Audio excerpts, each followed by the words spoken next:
इस वीडियो के अंदर हम लोग डिस्कस करने वाले हैं यहाँ पे फाइनली गवर्नमेंट की तरफ से ITR 2 form for the assessment year 25-26 यहाँ पे नोटिफाई हो चुका है। पहले ITR 1, 2 और फॉर्म ऑलरेडी फॉर्म जो है नोटिफाई हो चुके।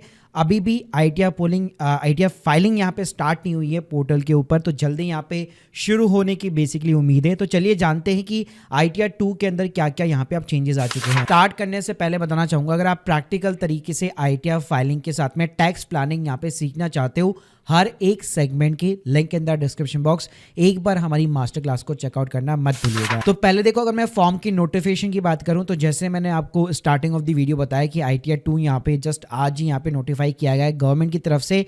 ITR 1, 4, 3 ऑलरेडी नोटिफाई हो चुके हैं और ITR 2 की वेट थी, अब वो भी हो चुका है, लेकिन अभी तक ITR फाइलिंग यहाँ पे शुरू नहीं हुई। तो उम्मीद है अब तो चारों ही फॉर्म यहाँ पे नोटिफाई हो चुके हैं गवर्नमेंट की तरफ से, तो जल्दी यहाँ पे गवर्नमेंट जो है बेसिकली ITR पोर्टल के ऊपर फाइलिंग वगैरह शुरू करवा सकती है।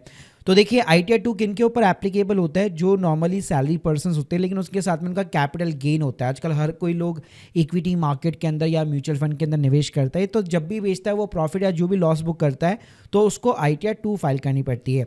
इस बार वैसे अच्छी बात यह है कि अगर आपका सिर्फ लॉन्ग टर्म कैपिटल गेन है 1,25,000 के नीचे, तो उसको आप ITR 1 के अंदर भी रिपोर्ट कर सकते हो। लेकिन अगर आपका शॉर्ट टर्म कैपिटल गेन है या उस लिमिट के बियॉन्ड है आपका LTCG, तो फिर आपको ITR 2 यूज़ करना पड़ेगा।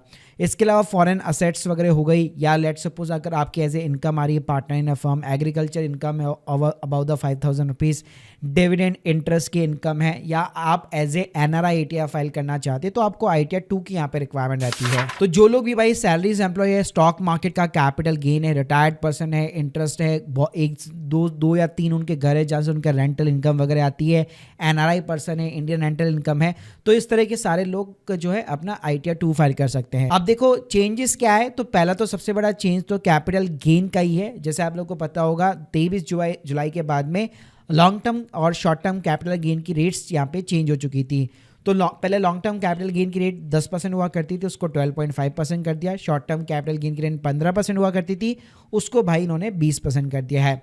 तो अब आपकी कैलकुलेशन जो है अप्रैल से लेकर जुलाई और जुलाई से लेकर मार्च तक होने वाली है, और उसको दो पार्ट के अंदर डिवाइड किया गया है। तो उसके अकॉर्डिंग जो है आपको फॉर्म के अंदर सेक्शन देखने को मिलेंगे। जैसे आप स्क्रीन के सामने देख सकते हैं, अगर आप शेड्यूल कैपिटल गेन के अंदर जाएंगे और यहाँ पे अगर आप बेसिकली इक्विटी वगैरह यहाँ पे जो है इंसर्ट करना चाहते हैं, तो यहाँ पे आप देख सकते हैं हर एक कॉलम को दो पार्ट्स के अंदर सिंपली तरीके से यहाँ पे डिवाइड किया गया है। जो सेल वैल्यू बाय वैल्यू डालनी पड़ती है वो दो कॉलम्स के अंदर उसको डिवाइड कर दिया गया है।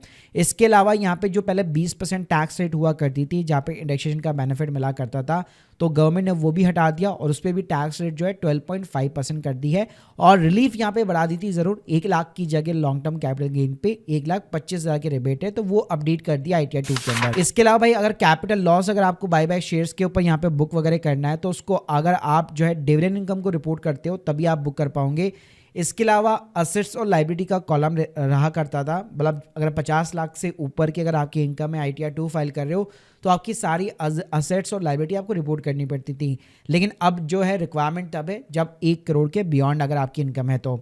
इसके अलावा TDS सेक्शन को इंप्रूव किया गया है। जो TDS का सारे जो कॉलम्स होते हैं ऑटोमेटिकली जो फैच होते हैं, तो यहाँ पे आप प्रॉपर तरीके से जो है सेक्शन वाइज आपको जो है बेटर यहाँ पे रिपोर्टिंग करनी पड़ेगी, ताकि वैलिडेशन के अंदर कोई ना एरर ना आए और आप जितना भी TDS का रिफंड क्लेम करना चाहते हो और सेट ऑफ करना चाहते हो वो ढंग से हो सके। इसके अलावा एग्रीकल्चर जो इनकम है, अगर आपकी 5 लाख से ज़्यादा की एग्रीकल्चर इनकम है, टैक्स तो नहीं लगेगा, लेकिन शेड्यूल EI जो एग्जेम्प्ट इनकम होती है वहाँ पे आपको लोकेशन वाइज डिस्क्लोजर देना पड़ेगा। इसके अलावा जो ओल्ड टैक्सेस में ATC हो गया, HRA का बेनिफिट हो गया, सब जगह अब आपको ड्रॉप डाउन मिलेगा। तो फॉर्म को इन्होंने शॉर्ट करके स्ट्रक्चर बना दिया है बहुत अच्छे तरीके से। इसके अलावा जो NRI पर्सन है वो अपना स्टेटस बताएंगे, प्लस अपना टिन नंबर भी यहाँ पे, अपना जुरिडिक्शन भी यहाँ पे आपको प्रोवाइड करना पड़ेगा। तो भाई ये सारे मोस्टली चेंजेस है ITR 2 के अंदर, और इसमें से कई चेंजेस ITR 3 के ऊपर ऑब्वियसली यहाँ पे एप्लीकेबल होते हैं, क्योंकि दोनों के अंदर almost same kind of the schedule देखने को मिलते हैं। बाकी गाइस अगर आप स्टेप बाय स्टेप यहाँ पे जो है बजट 2025 के अकॉर्डिंग यहाँ पे टैक्स प्लानिंग सीखना चाहते हो, एक बार मास्टर क्लास का हमारा इंट्रोडक्शन वीडियो जरूर चेकआउट कर लेना। और आप लोग के अगर कोई भी डाउट्स है बेसिकली कमेंट बॉक्स के अंदर ज़रूर बताइए, और उम्मीद की जा रही है जल्दी यहाँ पे गवर्नमेंट ITR फाइलिंग शुरू करे।